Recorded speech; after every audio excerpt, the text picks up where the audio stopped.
Joining us now, Florida Congressman Byron Donalds and Texas Congressman Troy Nehls. All right, gentlemen, thank you for coming on. Mr. Byron Donalds, I'm a cynic. I don't believe a word of it. Less than 20 miles. It's really going to help some kind of entry points and babysitting and registration. And if they were serious, they'd have done this 3 years ago. What do you think about this new announcement? This announcement's come out, Larry, simply because the president's poll numbers suck. Everybody knows our southern border is a mess. You have the mayor of New York, Eric Adams, is planning to go down to do something the president has never done, which is see the southern border in person and actually look at it. And so this White House is reeling. So they have to respond to the political damage they've caused, the actual damage that they've caused, and they're going to throw this fig leaf. But there is significant work that needs to be done at the southern border. House Republicans have a plan for that. It's called H.R. 2. It's sitting there for the Senate to take up any time that they want to.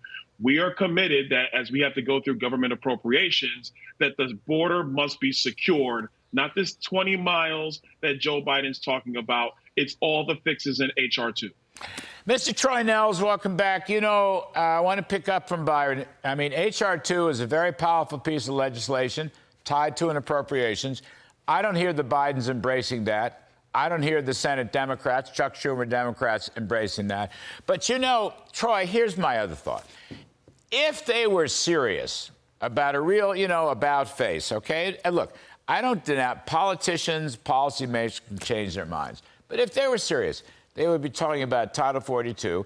They would be talking about Remain in Mexico. They would be talking about a truly across Texas border wall, finishing what Trump started, and so forth and so on. They would be talking in the language of closing the borders and protecting our sovereignty, Congressman Nehls. I'm not hearing that language. Am I missing something? Yeah, you're not hearing that language because what you just said was exactly what Trump did in Trump's border policies. We had the most secure border in my lifetime. But on January 20th, when Joe Biden took office, he reversed them all. He knew it wasn't good for America. He knew that it wasn't good for America, but he did it because he hates Donald Trump. He flipped everything on its head. But now it's campaign season, folks. Remember, we got an election coming up in 2024. His poll numbers are in the toilet, and there are a few people, whispering in his ear and say, Joe, you better do something about this southern border because the American people are paying attention.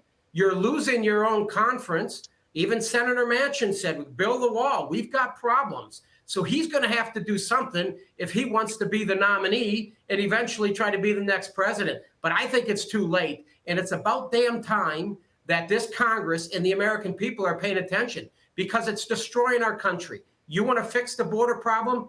Go right back to Donald J. Trump's policies. And I loved it when you played Joe Biden sitting on that chair looking confused when they asked him, do border walls work? He said no. I hope somebody asks him that on the stage in the 2024 campaign against Donald Trump, because Donald Trump will win the election just with that comment alone. Well, Byron, I mean, that's why I don't believe a word of this change or about face. And I don't hear them talking seriously either about H.R. 2 or, catch and deport. Any of the things, Remain in Mexico. I just don't buy any of it. And how about this, Byron? You and I, we could wait. He should apologize to Donald Trump. Mr. Trump asked for an apology because Mr. Trump has been right all along.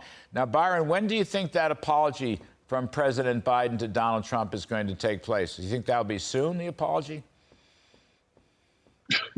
Man, I wish it were. I wish he actually would do the right thing. But I think that would probably come after the 2024 elections when he just goes down to just a terrible defeat. And frankly, Joe Biden deserves to be defeated. Nothing is working right. We're talking about the border, but everything is going wrong. He's the master of disaster, Joe Biden. He's got to be defeated. It's that simple.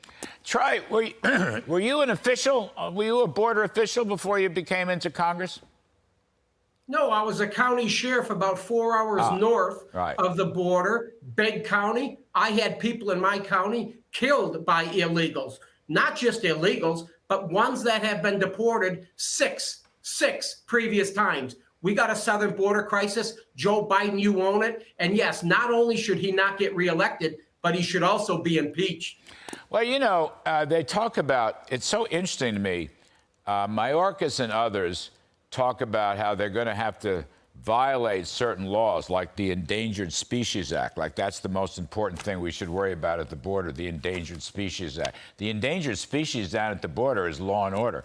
And then they talk about clean water. I don't know what that has to do with anything. The one law they don't talk about, Mr. Nehls, is closed borders, is American sovereignty, is immigration laws that are being broken on a daily basis. My pal Mark Levin was on this show 2 nights ago talking about that. There could be an impeachable offense. Now, they're not talking about those laws, and that's one of the reasons this thing sounds so phony to me, Troy.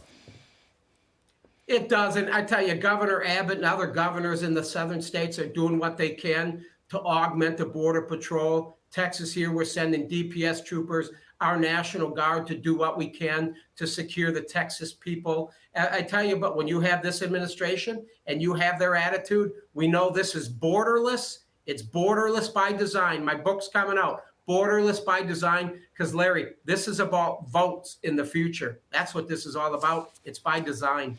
Byron Donalds, talk to us a bit, if you would, please, about H.R. 2. What's in it and why it could solve the border problem? Well, we do a couple of things in that bill. Number one, we actually reinstate border agents' ability to make determinations of credible fear. We do not allow people to claim asylum at the southern border or illegal points of entry. They got to do that in the nations that they're in, or at a country that with the nearest consulate and or embassy. We actually would stop the use of the CPB-1 app. That's an app that they're using in the administration to basically put the asylum process on Uber Eats. You can just file for asylum wherever you want to and just show up unannounced. Like that, it gets rid of those 3 things. It puts cap on the number of asylums that can be triggered in a year for our country. It actually puts a limit on bed spaces available, all common sense things so that people want to come to our country through asylum or any other process.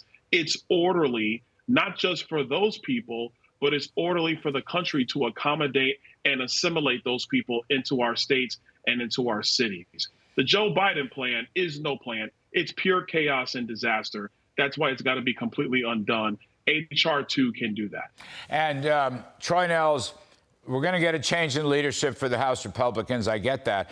But H.R. 2 will be a key component, I hope, of future budget negotiations whenever push comes to shove in the middle of November. The Democratic Senate may not like it, but can we count on Republicans to push H.R. 2 hard? Because that would be an ultimate solution, I think, for the border crisis. Yeah, we did. And we did pass H.R. 2 in the Republican conference. We got 219 votes.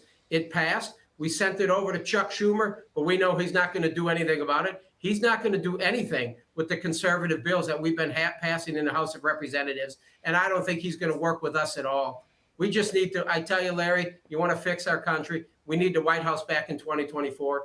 And you know who my guy is, Donald J. Trump. All right. Gentlemen, thank you very much, Mr. Byron Donalds of the great state of Florida, Mr. Congressman Troy Nehls of Texas. Thank you for coming on, gentlemen.